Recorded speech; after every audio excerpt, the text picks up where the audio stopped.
আসসালামু আলাইকুম। সংবাদে আপনাদের সবাইকে স্বাগত জানাচ্ছি। আমি ফিরোজ তোহা। শুরুতেই আরবে কেবলস সংবাদ শিরোনাম। বাংলাদেশের সর্বশেষ গুরুত্বপূর্ণ আপডেট সংবাদে আপনাকে স্বাগত। শুরুতেই সংবাদ শিরোনাম, পরে বিস্তারিত। শুরুতেই জানিয়ে দিব, সাবেক এমপি বাহার এবং তার মেয়ে সূচনা বাহারকে ভারতে পাঠানো সেই সুমনকে গ্রেপ্তার করা হয়েছে। এরপর জানিয়ে দিব, টাইম ম্যাগাজিনের ১০০ প্রভাবশালীর তালিকায় নাহিদ ইসলাম। টাইম ম্যাগাজিনে নাম এসেছে এরকম অনেক বাংলাদেশি আছেন, তবে এবারের নামটা একরকম চমক বললে ভুল হবে না। ২০২৪ সালে প্রভাবশালী ১০০ ব্যক্তির তালিকায় এবার নাম উঠে এসেছে বৈষম্যবিরোধী ছাত্র আন্দোলনের সমন্বয়ক নাহিদ ইসলামের। গণ অভ্যুত্থানে সামনের সারিতে ভূমিকা রাখেন নাহিদ ইসলাম। ছাত্র জনতার অভ্যুত্থানের বিনিময়ে পতন হয়েছিল বিশ্বের অন্যতম স্বৈরাচারী সরকার শেখ হাসিনার। এদিকে ১২,০০০ ভরি সোনা হারানোর ঘটনা ২০২০ সালের। সম্প্রতি বিভিন্ন মিডিয়ায় ১২,০০০ ভরি সোনা সংক্রান্ত অনিয়ম সম্পর্কে যে সংবাদ প্রচার করা হচ্ছে তা তদন্তধীন ব্যবস্থা কমিটির সামনে ২০২০ সালের ঘটনা বলে জানা গেছে। বাংলাদেশ সমবায় ব্যাংকের মতিঝিলস্থ প্রধান কার্যালয়ে গ্রাহকদের বন্ধককৃত সোনা শতভাগ নিরাপদ ও ব্যাংকের ভল্টে হেফাজতে রয়েছে। এজন্য গ্রাহকদের আতঙ্কিত এবং বিচলিত হওয়ার কোনো কারণ নেই। জানিয়ে দিব, ডিসি নিয়োগ কেলেঙ্কারি ইস্যুতে রিপোর্টের সত্যতা খতিয়ে দেখা হচ্ছে বলেন প্রেস সচিব। ডিসি নিয়োগ কেলেঙ্কারি ইস্যুতে রিপোর্টের সত্যতা খতিয়ে দেখা হচ্ছে বলে জানিয়েছেন প্রধান উপদেষ্টার প্রেস সচিব শফিকুল আলম। তিনি বলেছেন, বিভিন্ন সরকারি প্রতিষ্ঠানে পদে থাকা স্বৈরাচারদের দোসরদের অপসারণের কাজ চলছে। এদিকে বৈষম্যবিরোধী ছাত্র আন্দোলনে হামলাকারী গফুর মোল্লা অস্ত্রসহ গ্রেপ্তার। বৈষম্যবিরোধী ছাত্র আন্দোলনে হামলাকারী রূপনগর থানা আওয়ামী লীগের সহসভাপতি গফুর মোল্লাকে অস্ত্রসহ গ্রেপ্তার করেছে ঢাকা মেট্রোপলিটন পুলিশ রূপনগর থানা পুলিশ। আজ রূপনগর নিজ বাসভবন থেকে তাকে গ্রেপ্তার করা হয়। এ সময় তার হেফাজতে থাকা একটি শটগান, ৮টি অক্ষত গুলি, একটি ব্যবহৃত কার্তুজ জব্দ করা হয়েছে। ডিএমপির মুখপাত্র কমিশনার মোহাম্মদ তালেবুর রহমান বিষয়টি নিশ্চিত করেছেন। এবং সর্বশেষ জানিয়ে দিব, বাংলাদেশি অনুপ্রবেশকারী প্রসঙ্গে নির্বাচনী ভাষণে যা বললেন ভারতের কট্টরপন্থী নরেন্দ্র মোদী সরকার। ভারতের ঝাড়খণ্ড রাজ্যে নির্বাচনের আগে বারবার বাংলাদেশি অনুপ্রবেশকারীদের বিষয়কে সামনে নিয়ে আসছে ক্ষমতাসীন বিজেপি। বুধবার ২ অক্টোবর ঝাড়খণ্ডে এক জনসভায় দেশটির প্রধানমন্ত্রী নরেন্দ্র মোদী বলেছেন, রাজ্যে বাংলাদেশি অনুপ্রবেশকারীদের সংখ্যা দ্রুত বাড়ছে।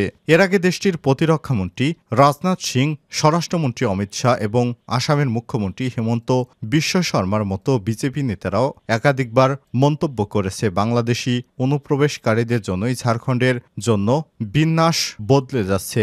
আদিবাসী মূলবাসীরা অদূর ভবিষ্যতে সংখ্যালঘু হয়ে পড়বেন বলেও শঙ্কা প্রকাশ করেছে বিজেপির এসব নেতারা। প্রিয় দর্শক, এতক্ষণ শুনছিলেন সংবাদ শিরোনাম, এবারে বিস্তারিত। তবে তার আগে বন্ধুরা, অনুরোধ থাকবে এই ভিডিওটিতে একটি লাইক দিন।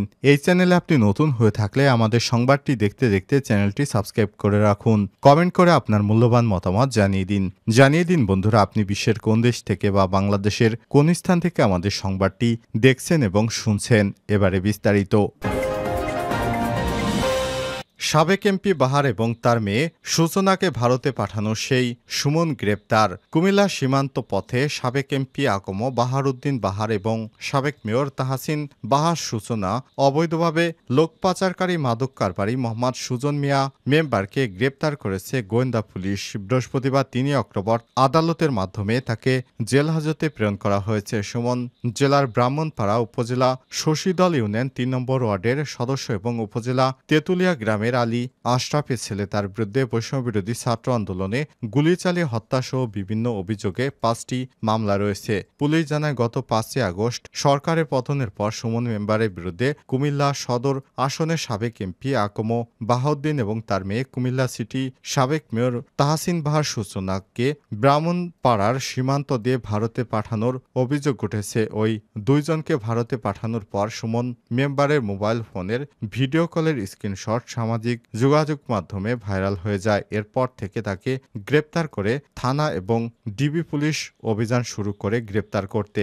এরপর দীর্ঘদিন তারা ডিবির ইনচার্জ সাজ্জাদ করিম খান জানান, গোপন সূত্রের খবর পেয়ে ব্রাহ্মণপাড়া থানার শঙ্কচাইল বাজার পাকা রাস্তার উপর হতে সুমনকে বুধবার রাতে গ্রেপ্তার করা হয়। তার বিরুদ্ধে বৈষম্যবিরোধী ছাত্র আন্দোলনে গুলি চালিয়ে হত্যার ঘটনায় কোতোয়ালি মডেল থানাসহ বিভিন্ন থানায় 5টি মামলা দায়ের করা হয়েছে। এদিকে সাবেক এমপি ভারসহ আওয়ামী লীগের নেতাকর্মীদের ভারতে পাঠানোর বিষয়ে তাকে রিমান্ডে এনে জিজ্ঞাসাবাদ করা হবে।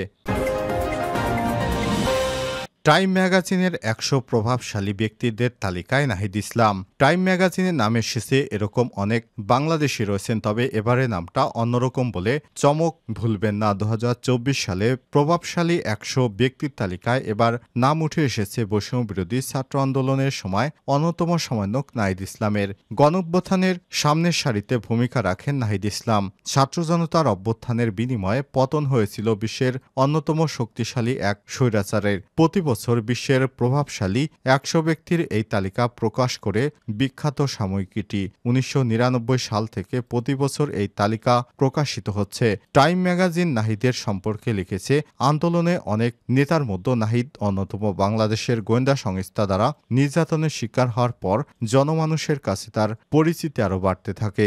নাহিদি 3 আগস্ট জাতীয় শহীদ মিনারে লাখো জনতার সমাবেশে বৈষম্যবিরোধী ছাত্র আন্দোলন হয়ে এক দফা দাবি ঘোষণা করেন। ওই দিন বিকেলে 5:30টার দিকে নাহিদ ইসলাম মাইকে সমবেত মানুষের উদ্দেশ্যে বলেন, মানুষের জীবনে নিরাপত্তা, সমাজে ন্যায় বিচার ও মানুষের সুযোগ সুবিধা প্রতিষ্ঠার জন্য আমরা এক দফা দাবির সিদ্ধান্তে উপনীত হয়েছি। এক দফাটি হল প্রধানমন্ত্রী শেখ হাসিনা সহ এই সরকারের পতন এবং ফ্যাসিবাদের বিলোপ। 12,000 ভরি সোনা হারানোর ঘটনা 2020 সালের। আওয়ামী লীগ সরকারের আমলে 2020 সালে সম্বায় ব্যাংক থেকে 12,000 ভরি স্বর্ণ এক আওয়ামী লীগ নেতা তার ভাগনা এবং তার বন্ধুদের সহযোগিতায় হাতিয়ে নিয়েছে।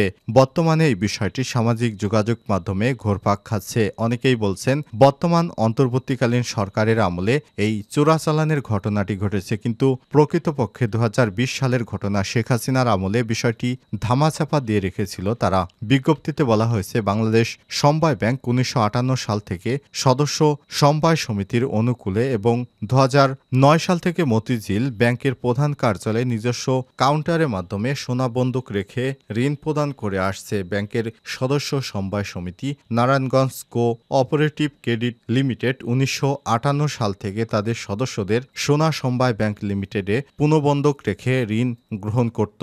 তবে 2020 সালে উচ্চ মূল্যে বিক্রয়কৃত অর্থ আত্মসাৎ করে এক আওয়ামী লীগ নেতা। ব্যাংকের তৎকালীন নেতৃত্বে ব্যাংকের কতিপয় কর্মকর্তা কর্মচারীরা এর সঙ্গে জড়িত ছিলেন। ওই অনিয়মের বিষয়টি দুর্নীতি দমন কমিশন দুদক কর্তৃক মামলা চলমান রয়েছে।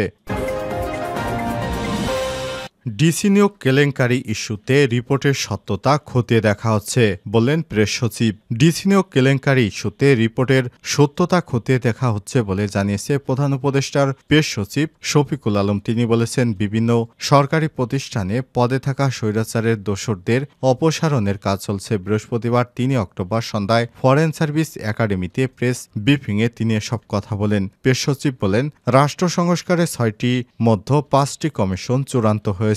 এ বিষয়ে রাজনৈতিক দলগুলোর মধ্যে প্রথমে বিএনপির প্রতিনিধি দলের সঙ্গে আগামী শনিবার প্রধান উপদেষ্টার সংলাপ হবে।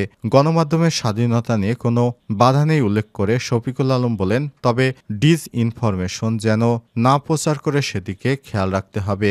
রাষ্ট্রদূতে ঢাকায় আনার বিষয়ে তিনি বলেন, মূলত অবসর প্রক্রিয়াধীন থাকায় 2 জন হাই কমিশনার এবং 4 জন রাষ্ট্রদূতকে রিকল করা হয়েছে। এছাড়াও মালদ্বীপ ও কাতারের সঙ্গে বন্দি বিনিময় চুক্তি হয়েছে। গার্মেন্টস শ্রমিকদের অসন্তোষ নিয়ে স্থায়ী সমাধানে উপদেষ্টা পরিষদের আলোচনা হয়েছে বলেও প্রেস সচিব জানিয়েছে। বৈষম্যবিরোধী ছাত্র আন্দোলনে হামলাকারী গফুর মোল্লা অস্ত্রসহ গ্রেপ্তার। বৈষম্যবিরোধী ছাত্র আন্দোলনের সময় হামলাকারী রূপনগর থানা আওয়ামী লীগের সহসভাপতি গফুর মোল্লাকে গ্রেপ্তার করেছে ঢাকা মহানগর গোয়েন্দা পুলিশ রূপায়ণ থানা পুলিশ। বৃহস্পতিবার 3 অক্টোবর রূপনগরে নিজ বাসভবন থেকে তাকে গ্রেপ্তার করা হয়। এ সময় তার হেফাজত থেকে একটি শটগান, 8টি অক্ষত গুলি, একটি ব্যবহৃত কার্তুজ জব্দ করা হয়েছে। ডিএমপির মুখপাত্র কমিশনার মোহাম্মদ তালেবুর রহমান বিষয়টি নিশ্চিত করেছেন। তিনি বলেছেন, মিরপুরে বিভিন্ন জায়গায় বিশেষ করে মিরপুর 10 পল্লবী পশিকার মোড় বৈষম্যবিরোধী ছাত্র আন্দোলনের সময় আওয়ামী লীগ এবং তার অঙ্গ সহযোগী সংগঠনের নেতাকর্মীরা সশস্ত্র হামলা ও নির্বিচারে গুলি চালায়। গত 20 জুলাই বিকাল 4টা থেকে 5টার দিকে মিরপুর 10 সংলগ্ন পশিকারে বৈষম্যবিরোধী ছাত্র আন্দোলনের সময় ছাত্রদের উপর গুলি চালায় এরা। ওই হামলায় শামীম হাওলাদার নামে এক ব্যক্তি গুলিবিদ্ধ হয়ে মৃত্যুবরণ করে। এই ঘটনায় ভিকটিমের চাচাতো ভাই সম্রাট হাওলাদার রূপনগর থানায় গত 15 সেপ্টেম্বর হত্যা মামলা দায়ের করেছেন।